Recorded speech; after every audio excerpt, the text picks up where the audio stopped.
January 17, 1991.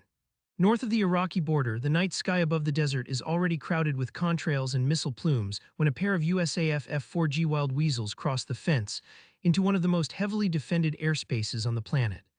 Down below, Iraqi radar operators trained on Soviet doctrines sweep their scopes with confidence. Their overlapping belts of early warning radars, fan-song tracking sets, and SAW-2, SAW-3, and SAW-6 missile batteries were built on the promise that no American aircraft could survive inside this kill box for long. On paper, the integrated air defense system covering Baghdad and its approaches is a dense lattice of range rings and engagement zones. In practice, it is about to become a hunting ground. The F-4G's threat receiver chatters to life as the crew watches spikes of enemy radar energy crawl up their displays. The pilot keeps the aircraft low, fast, and steady, while in the back seat the electronic warfare officer calmly calls out, "We're locked. SAW-2 high priority, stand by harm." Every instinct in a normal fighter pilot screams to turn away from the threat. The Wild Weasel does the opposite. It points its nose straight at the radar emissions and prepares to fire a missile that rides those same beams back to their source. A few seconds later, an AGM-88 Harm leaves the rail at more than twice the speed of sound, vanishing into the dark on a ballistic arc toward a radar crew that still believes their scope gives them control of the sky. They will not realize that the very act of illuminating their target has just signed their own death sentence.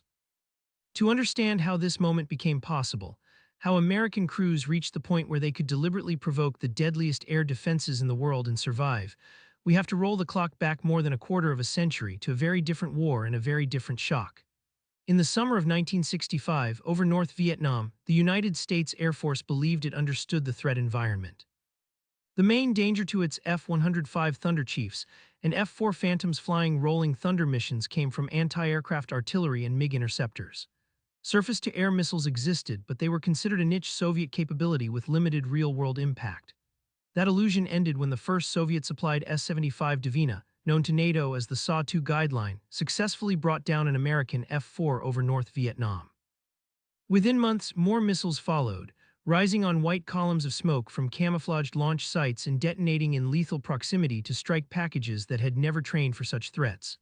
The missile envelopes forced American bombers higher, then lower, then into tortured routes that satisfied political restrictions but made no tactical sense. For North Vietnamese and Soviet advisors on the ground watching grainy film of burning Thunder Chiefs and shattered B-52 formations, this seemed like vindication. The missile belt concept, layered radar tracking and ready launchers promised that the era of the massed, unescorted bomber was over. Soviet doctrine at the time treated ground-based air defenses as the backbone of national sovereignty. Within PVO Strany, the Soviet Air Defense Forces, planners drew up thick bands of SAM sites and radar stations along likely ingress routes, supported by fighter regiments that would move in once targets were funneled into predictable corridors. The SAW-2 with its command-guided missile and fan-song radar had already shown its power in 1960 when it destroyed Francis Gary Powers' U-2 over Sverdlovsk. In North Vietnam, the Soviets saw an ideal test laboratory. They shipped complete SAM batteries, technical advisors, and doctrinal packages to Hanoi, teaching their allies how to hide radar vans under trees, decoy American pilots with dummy launchers, and saturate air corridors with projectile and missile fire. Every successful engagement reinforced a narrative that the right combination of radar coverage and missile density could make large sections of airspace effectively forbidden to hostile aircraft. For a system built around the promise of control, this psychological dimension mattered as much as any technical parameter.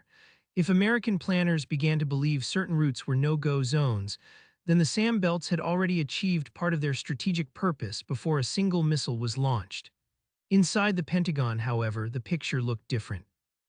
Analysts studying loss rates and mission debriefs realized that simply adding more jammers, more chaff, or more armor to strike aircraft would not solve the problem. The calculus of survival had shifted. It was no longer enough to dodge the defenses, they had to be suppressed and ideally destroyed. Yet the first attempts at defense suppression were crude and reactive. Pilots tried to memorize the locations of known SAM sites, ran complex jig maneuvers when their threat receivers lit up, and dropped iron bombs on suspected launchers when weather and enemy fire allowed. It was a brutal form of trial and error, and men died proving that it was inadequate. What Air Force leadership needed was a fundamentally different approach, one that treated the enemy radar itself as the center of gravity, and turned its greatest strength, long-range detection, into a vulnerability. That conceptual leap would produce one of the most dangerous specializations in modern air warfare, the mission known as Suppression of Enemy Air Defenses or SEAD, and the crews who volunteered to be first into the threat rings and last to leave, the Wild Weasels. The term Wild Weasel began almost as dark humor. In late 1965, Brigadier General Kenneth Dempster was tasked with creating an urgent program to counter the North Vietnamese SAM threat. The idea was as simple as it was terrifying. Take a small number of aircraft, crewed by volunteers, equip them with specialized receivers that could detect and home in on enemy radar emissions, and send them out ahead of strike packages to actively hunt SAM sites. The aircraft would fly into the radar coverage, deliberately provoke tracking, and then either attack the site themselves or mark it for follow-on strikes. It inverted the logic of air defense. Instead of avoiding the radar umbrella, these aircraft would treat any radar beam as an invitation. The name Wild Weasel was chosen as a nod to Second World War ferret missions that used modified bombers to map enemy radar, but this time the intention was not just to listen, it was to kill. When one officer was briefed on the concept and asked his opinion, he reportedly replied, "You've got to be expletive kidding." The Air Force was not kidding. The first Wild Weasel platform was the F-100F Super Sabre, a two-seat variant of a jet already considered obsolescent in frontline combat roles. These early Weasels carried rudimentary radar homing and warning gear, giving the back-seater, the electronic warfare officer, some ability to detect and roughly locate hostile emitters. Their weapons were conventional bombs and rockets, meaning that once a radar site was found, they still had to fly close enough, at low altitude under fire, to put ordnance onto the launchers or tracking vans. It was a crude arrangement, but it proved the concept. On December 20, 1965, Captains Al Lamb and Jack Donovan flew one of the first Wild Weasel missions in support of a Rolling Thunder strike on the Yen Bai rail yard northwest of Hanoi. They located and saw two site, dove into its engagement envelope, and attacked, destroying or disabling the battery. It was the first recorded kill of a SAM site by an aircraft specifically tasked with hunting it. The Weasel crews went home with the knowledge that the impossible was survivable. At the same time, intelligence reports from North Vietnamese radar operators began to note a disturbing new pattern: American aircraft that did not flee the radar beams but seemed attracted to them. Yet no one expected what would happen next. As SAW-2 deployments expanded across North Vietnam, SAM crews adjusted their tactics, learning to shoot and scoot, to shut down their radars the moment a threat was detected, and to move their launchers between prepared sites. The Weasels needed more reach, more speed, and most importantly, a weapon that could literally ride an enemy's radar signal all the way back to its antenna. That solution arrived in the form of the AGM-45 Shrike, one of the first practical anti-radiation missiles. The Shrike could home on the specific frequency of a radar emitter, steering itself toward the source of the signal. Mounted under the wings of newer Wild Weasel platforms, it changed the psychological equation in every SAM van in North Vietnam. From this point onward, turning on a radar no longer just exposed American aircraft to danger. It exposed the radar crew themselves to instant retaliation. The SAW-2 battery was no longer the hunter, it was suddenly prey. The aircraft chosen to carry this new weapon in quantity and with proper avionics was the F-105F and later F-105G Thunderchief, heavily modified into what became the classic Wild Weasel II and III platforms. The F-105G combined improved radar warning receivers with additional cockpit displays and controls for the backseat EWO, along with multiple Shrike missiles and later the heavier AGM-78 Standard Arm. The Thunderchief was fast, rugged, and already familiar to pilots flying strike missions over North Vietnam, but in the Wild Weasel configuration it assumed a new role. Instead of hauling bomb loads directly to their targets, these aircraft now escorted larger strike packages, flying in loose hunter-killer teams. The Weasels would precede the main formation, baiting SAM sites into turning their radars on. If the site radiated, the Weasel fired a Shrike or Standard Arm. If the radar shut down, the Weasel marked the approximate location for follow-on bombing. It was a deadly cat-and-mouse game. Technical reports from the period show how brute force these early systems were. The Shrike had a relatively short range and was sensitive to the exact frequency it was tuned for, meaning that even small shifts in radar operating modes could cause it to miss. Standard Arm extended that reach and added more sophisticated guidance, but both weapons still required the launching aircraft to get dangerously close to the SAM envelope. Wild Weasel crews often found themselves threading the edge of that lethal circle, watching their threat receivers for the sudden jump that meant a missile had gone active. They had to make split-second choices, abort their raw guided run and evade, or press in and trust their timing to get the missile away before the SAW-2 proximity fuse could do its work. Many did not make it. The unofficial motto that emerged, "first in, last out," was not bravado. It was a simple description of how these missions worked. On the other side of the conflict, Soviet advisors embedded with North Vietnamese air defense units documented their own learning curve. Early confidence in the SA-2 ability to carve out impassable belts of airspace gave way to frustration as radars were knocked out, and SAM sites had to be rebuilt, relocated, or camouflaged further. Some after-action reports describe radar operators who preferred to keep their systems off unless ordered otherwise, fearing that prolonged illumination would draw anti-radar rockets, as the Shuriken Standard Arm were often called. In one telling assessment, a Soviet officer noted that the Americans had transformed our radio technical advantage into a weakness by focusing their efforts on the radars themselves. The psychological impact was profound. A radar set that could not radiate freely without risking destruction was a gun that could not be fired without exposing its crew to counter-battery fire. By the time of the linebacker campaigns in 1972, the SCAD mission had matured into an integral component of American air operations. Wild Weasel F-105GS, joined by early F-4C and F-4D Phantoms equipped for similar roles, formed mixed packages with strike aircraft, electronic warfare platforms like the EB-66 and escort fighters. The goal was no longer just to survive a transit through enemy airspace, but to degrade the integrated air defense system as a whole. According to later analyses, changes in American tactics combined with SEAD operations reduced the effectiveness of SA-2 batteries significantly. By the end of Rolling Thunder and into Linebacker, it took dozens of missile launches to achieve a single hit. Radar operators learned to pulse their emissions, to rely more heavily on optical trackers, and to use decoy radars, but nothing fully erased the new reality. Every emission was a risk. In doctrinal terms, SCAD had gone from a desperate improvisation to a defined mission set with its own tactics, techniques, and procedures. In the years immediately after Vietnam, some within the defense establishment questioned whether the Wild Weasel mission would remain necessary. If future conflicts were less likely to pit American air power against dense Soviet-style air defenses, perhaps the resources devoted to specialized SEAD aircraft could be better spent elsewhere. Yet declassified doctrinal documents and internal studies from this era show a different conclusion emerging inside the Air Force. The spread of Soviet-designed SAM systems to client states around the world, the continual improvement in radar technology, and the sheer economics of ground-based air defense, cheaper than building and maintaining large fighter fleets, meant that any serious adversary could be expected to field at least a partial integrated air defense system. The lessons of Hanoi could not be dismissed as unique. Instead, they became the foundation for a new generation of Wild Weasel platforms and weapons designed to confront more capable threats at longer ranges and higher speeds. The most significant leap in this evolution was the creation of the F-4G Wild Weasel V, a dedicated SEAD variant of the F-4 Phantom II. Unlike its Vietnam-era predecessors, which were adapted from existing fighter bombers, the F-4G was built from the start as an electronic hunter. Engineers removed the Phantom's internal cannon and installed an advanced radar homing and surveillance system, centered on the APR-47. This suite could detect, classify, and prioritize multiple enemy radar signals over vast areas, giving the backseat EWO a real-time picture of the electromagnetic battlefield.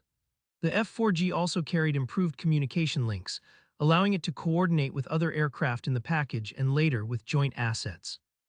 Its primary weapons were the AGM-45 Shrike, the AGM-78 Standard Arm, and crucially the new AGM-88 high-speed anti-radiation missile HARM.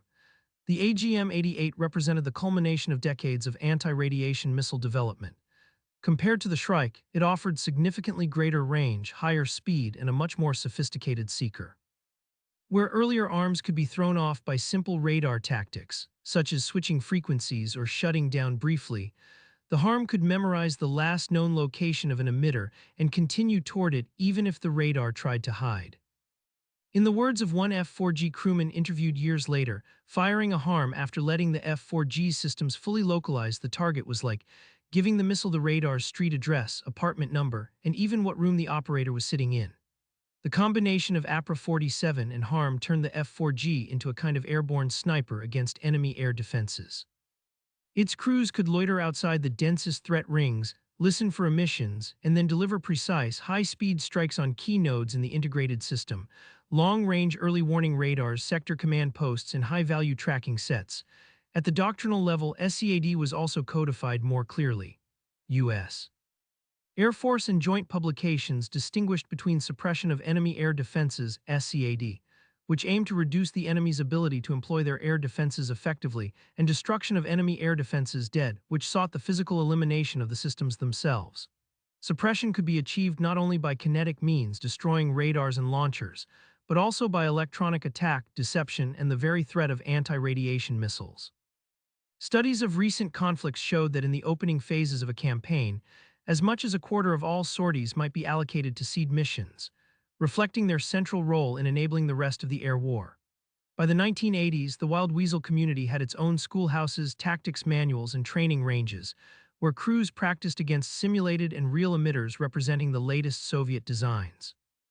The war they were preparing for was no longer over Hanoi, but over Eastern Europe or the Persian Gulf, against integrated air defense systems even more complex and lethal than those in Vietnam. Yet no one expected what would happen when this refined doctrine and technology finally faced a large, real-world IADS in combat. That test came in 1991 over Iraq. Saddam Hussein's regime had spent years building up a dense air defense network with Soviet assistance. SA-2, SA-3, SA-6, and later systems, tied to early warning radars and command centers, ringed key cities, airfields, and strategic sites.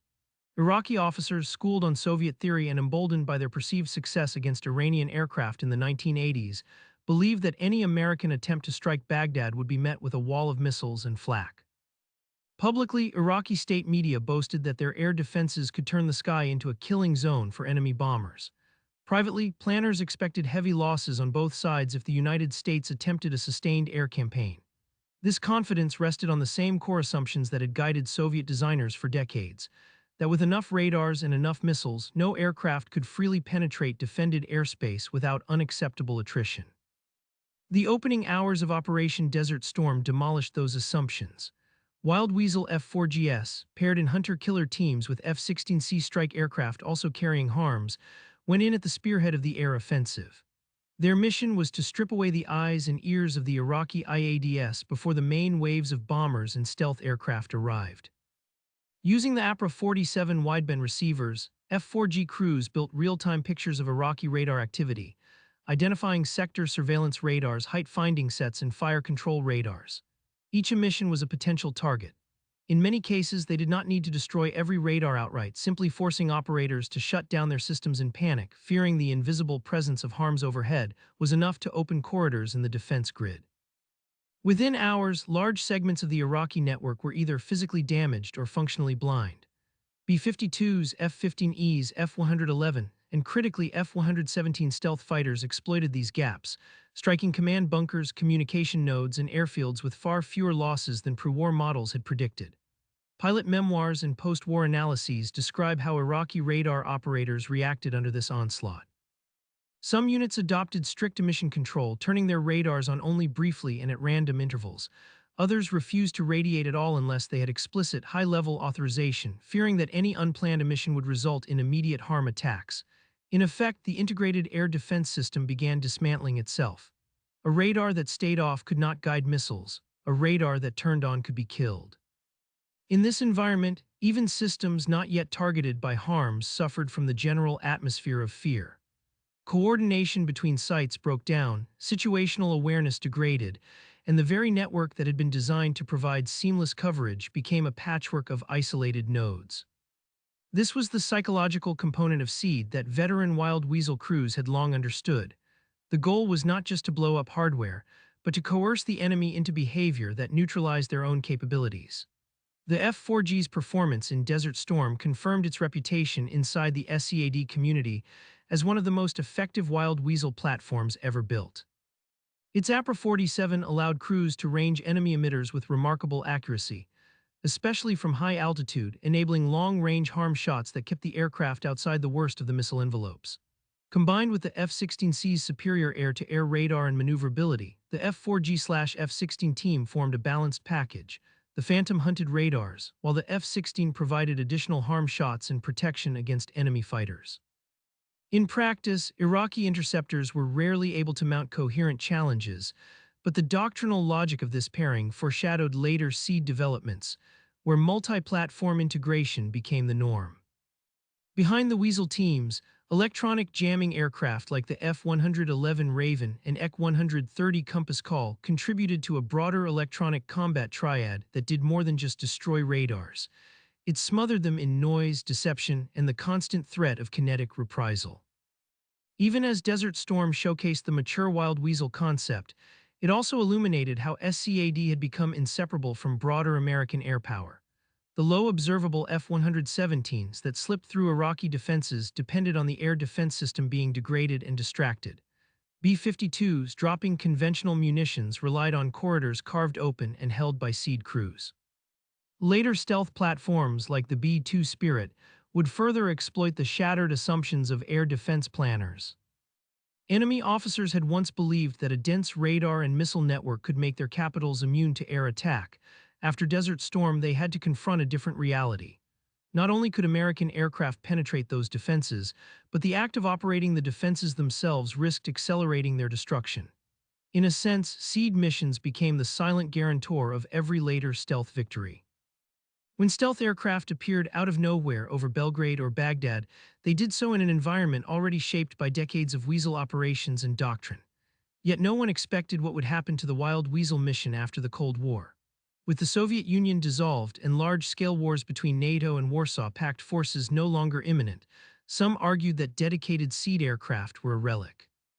The F-4G was retired in the mid-1990s, its mission partially absorbed by F-16CJ Wild Weasel variants carrying HARMs and modern electronic warfare pods.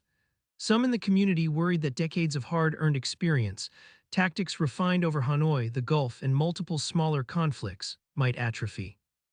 Articles and studies from the 2000s and 2010s warned that adversaries like Russia and China were fielding new generations of long-range SAM systems, such as the S-300 and S-400, backed by digital mobile radars and network command systems. These were not the fixed analog SA-2 sites of Vietnam or even the relatively static Iraqi batteries of 1991. They were designed to survive in a world where SEAD and stealth existed as baseline threats. From a doctrinal perspective, however, the underlying logic of Wild Weasel operations remains unchanged. Modern SEAD still revolves around the same core tasks: find enemy emitters, fix them in space and time, and either destroy them or compel them to cease effective operation. Today's air forces use a mix of platforms, fighters, drones, cyber-electronic tools to perform this mission, but the conceptual heritage traces directly back to those first F-100F crews who volunteered to fly toward the SA-2 rings over North Vietnam. Anti-radiation missiles have become more intelligent, radars more agile and networked, and the electromagnetic spectrum more crowded, but the essential contest between the radar operator and the SEAD crew persists. Each side tries to outguess the other: when to radiate, when to hide, when to strike, when to feint. For viewers trying to understand why SCAD, and specifically the Wild Weasel story, matters so much to the broader history of American air power, the answer lies in what these missions unlocked. Without a credible ability to suppress enemy air defenses, many of the technologies now taken for granted, high-altitude reconnaissance, precision bombing, stealth penetration, would be far more vulnerable and in some cases infeasible. The confidence with which American planners can consider deep strikes against heavily defended targets rests on the assumption that their crews can, at minimum, degrade and disorganize the enemy IADS. Wild Weasel operations made that assumption realistic. They showed that enemy air defenses, no matter how dense on a map, are not a static wall. They are a dynamic, human-operated system prone to fear, confusion, and paralysis when faced with targeted pressure. If you appreciate discovering Cold War secrets hidden for decades, consider subscribing for future declassified revelations. The saga of the Wild Weasels, spanning from the crude F-100F days to the data-rich F-4G era and onward to modern SEAD fighters, embodies the core theme of this channel. Adversaries convinced they held the advantage, only to learn that American innovation had quietly moved the goalposts. North Vietnamese SAM crews believed their missiles could carve out impassable zones of sky. They ended up facing aircraft that turned their radar beams into guidance rails for their own destruction. Iraqi commanders believed their integrated air defense network made Baghdad invulnerable. They watched as HARM-armed Weasels and stealth jets dismantled their defenses in hours. The pattern is as much psychological as technological. By the time the last F-4G left service, the phrase Wild Weasel had become shorthand inside the Air Force for a certain kind of courage and a certain view of air warfare. These were crews who accepted that survival depended not on staying away from danger, but on flying straight into it with better tools and better information than their adversaries. Their work did not end when a radar was destroyed. It ended when the enemy accepted that turning on that radar at all was a bad idea. This shift from believing that radar ruled the sky to fearing that any emission might invite a missile marks one of the most important psychological reversals in the history of air defense. In the end, the story of the wild weasels exposes the illusion at the heart of every seemingly impregnable air defense system. Radars and missiles can be counted, mapped, and displayed on briefing slides, giving an impression of solid coverage and control. But the moment a wild weasel tunes in their frequency, that control begins to erode.